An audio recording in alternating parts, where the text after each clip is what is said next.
So that was pretty good. It was funny. There was some good heart to it. There were some parts I'm not too sure about. Some parts that have to grow on me. And before I get into the nitty gritty, just I think so far this is showing it's a good follow up to Steins Gate, even if it is a prequel, sequel in the same. It's weird how to categorize this.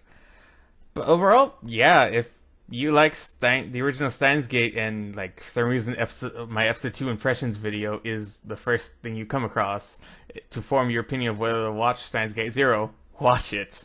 It's really good so far. I'm gonna start getting to spoilers, so yeah, go away if you haven't seen this episode yet and you want to.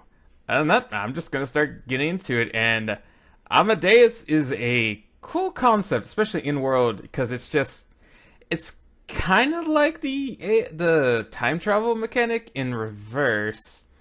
Because time travel mechanic, you send your memories to your past self about like 72 hours, and you get to do that, and then you get to move forward, but it's always going into the past.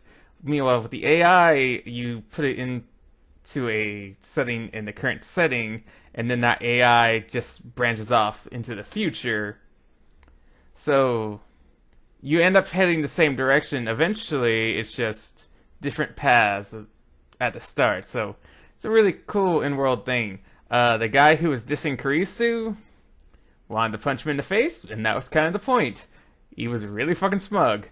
I don't know if I've seen Ocarin that mad when it comes to and his friends not getting killed. So this might be the most mad I've ever seen Ocarin whenever, the stakes are low and someone's just insulting his whatever Kurisu is to him at this point, which, like, I consider them a pair at this point, but maybe that's more later, but that's beside the point. The foreign professor, I don't necessarily like his character design. It looks a little off, and he kind of comes across as creepy.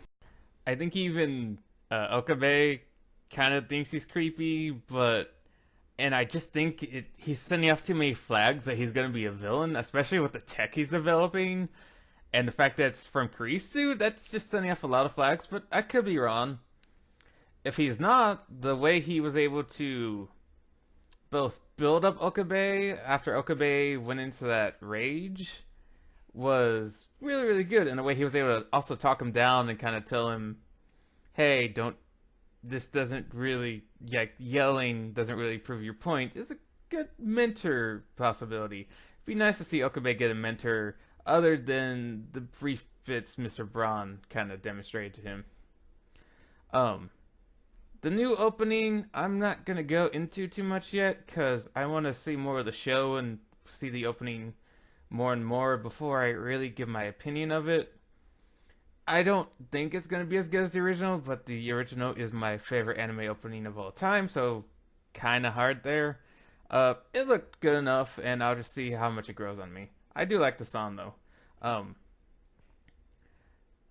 The dynamic between Okabe and the new girl, the Lolly Hyoja, how you say her name? I'm not going to say it anymore because I'm just going to butcher it.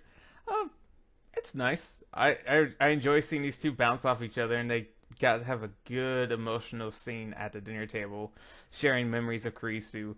And I think there's some good chemistry there. If this is, I haven't played the visual novel yet. I'm planning on playing it once the anime is over. I'm going to play through Steins Gate 1 visual novel and 0, but I haven't played it, so I don't know where this goes. But if it actually turns into like a Kurisu Okabe situation, I'd be okay with that for Steins Gate 0, unless Kurisu comes back somehow, which I don't know.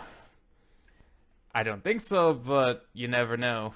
But yeah, I like their dynamic, and she's a interesting character so far, and she's not just another tsundere. I don't even know if I'd call her too much of tsundere, because she got on along with Okabe a little bit too much. So I think she just has more of a Napoleon complex than anything else. But I like the too. and the foreign professor came back in, and still creepy, and even Okabe thinks he's creepy.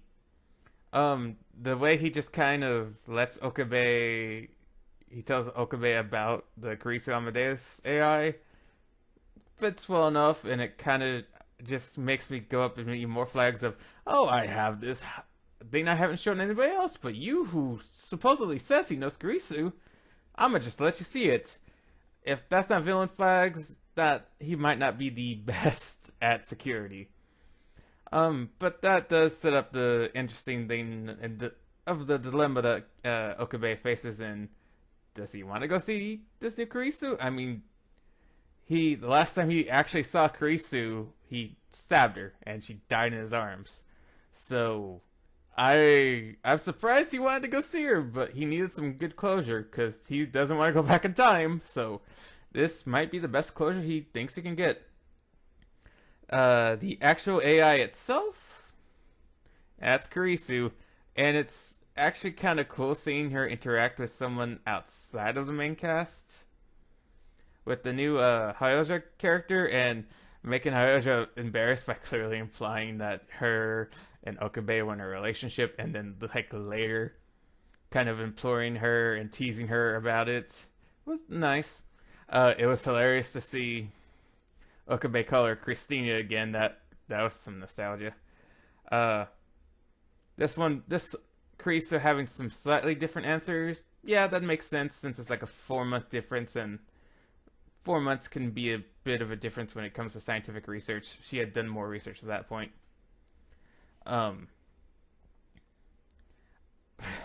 The foreign guy, again, was kind of creepy, and again is sending off some flags, especially since he's letting Okabe look at him to get more, because they haven't been able to get anything more out of Kurisu. Which makes one think, okay, are they trying to get the time machine out of Kurisu? I don't know. I hope not. But it would make sense. Amadeus probably leads to World War III, and I imagine whenever the girl from the future discovers that, I can't remember her name, but you know who I'm talking about. When she finds out, that's probably gonna add some stuff later. But for now, Kurisu AI, I know there's a lot of people that would want that, me included.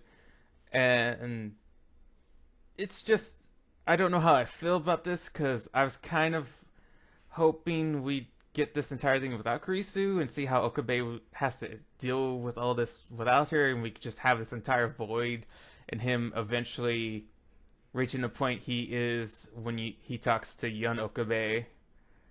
But having this Kurisu AI, I don't know if it undermines her or not. It does reinforce how much he actually misses Kurisu. And man, does the universe just like picking on this guy. And that was just a sad overall moment.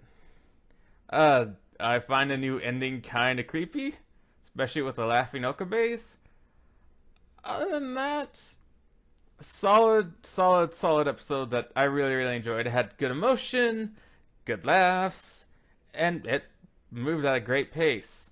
My only real hiccup is that new guy just seems like an obvious villain.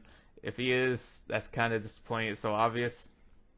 But, I mean, especially with how Mr. Braun and then the Silent Girl were kind of twists of being villains a little bit, even though it was obvious the Silent Girl was a bit of a villain based on her text.